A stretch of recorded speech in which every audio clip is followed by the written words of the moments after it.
You've heard the term Jews. You may have even heard the term Yahudim.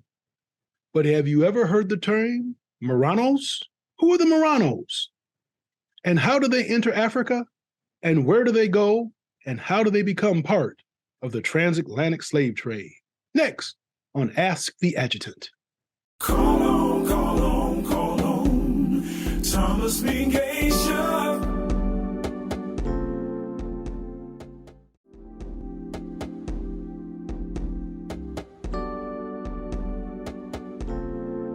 He will fight for your rights with all of his might. He's Mengesha. Greetings and salutations. I am Captain Tom Mengesha, United States Army retired and the former adjutant of Base Support Battalion North out of Camp Buren, Kuwait. Folks, I have been doing some research. I did a little DNA test, ancestry DNA that is, a while back, and I discovered several things. I discovered that part of who I am is made up of Mali. I'm looking at you, King Mansa Musa. Also Scottish. I'm looking at you, Sean Connery and Gerard Butler of 300, and Sean Connery of 007. Also have some Nigerian blood in me, if you will. Mali, as I indicated. Scottish, Southern and Western Bantus people of Africa. And also something that kind of surprised me because I didn't know where it came from, and that was European Jew. And so I started doing all this research and I discovered some wonderful information.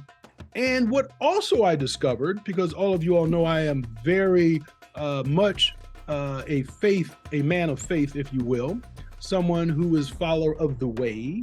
Shout out to the Mandalorian, not that way, by the way. And I discovered the group of people known as the Marrano. Now, who are the Marranos, you may ask? Well, what we're going to do is we're going to watch a little TikTok video put out by Truth Unedited. Come back and talk about it right after it's done. The point that needs to be made clear is that there were Yahudim, Jews, that dwelt in Spain and Portugal for centuries. The Roman Catholic Church tried to convert them. Those that converted by name but not sincerity were known as Marranos. Because of the Marranos, we had the Spanish Inquisition. After the Spanish Inquisition, Spain expelled the Yahudim in 1492. Many fled into Africa through Morocco. The majority fled to Portugal. Portugal was already sending its Yahudim residents to an island off the coast of Africa, south of the slave coast of Ouida or Judah, the place where they began to run their slave trade through. Now the Yahudim exiles from Spain, almost 100,000 of them, were also sent to this land. This is the historical account showing the descendants of Yahuda making it into Africa, and as we go more into history, even more will be defined. Now, wasn't that fascinating? I never knew that history on how some Jews ended up in Africa and then also was part of the transatlantic slave trade. And as you all know, I am, or as you may not know, I am a direct descendant of slaves. I can trace my ancestors back to a plantation in South Carolina, and they were slaves on that plantation. So I have been doing some more research, and it's all fascinating.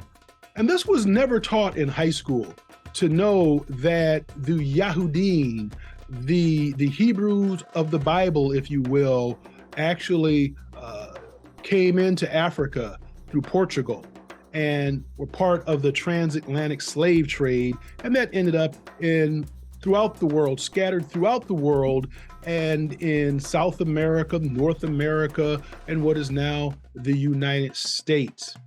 Fascinating bit of information. And if you all have some more information that can shed light onto the Marranos or the Yahudim, go ahead and leave a comment down below and enlighten us and give us some more take on what you think about this history that Truth Unedited has helped bring to the forefront. And I'd go ahead and I'm going to leave a link to Truth Unedited in my description box. Go ahead and check out that channel. Let them know that Ask the Adjutant sent you, and go ahead and subscribe to their channel because they have a wealth of information on that channel. And that, once again, is Truth Unedited. So With that, I wish you all blessings and blessings. Shalom. Call on, call on, call on. Thomas Mengesha.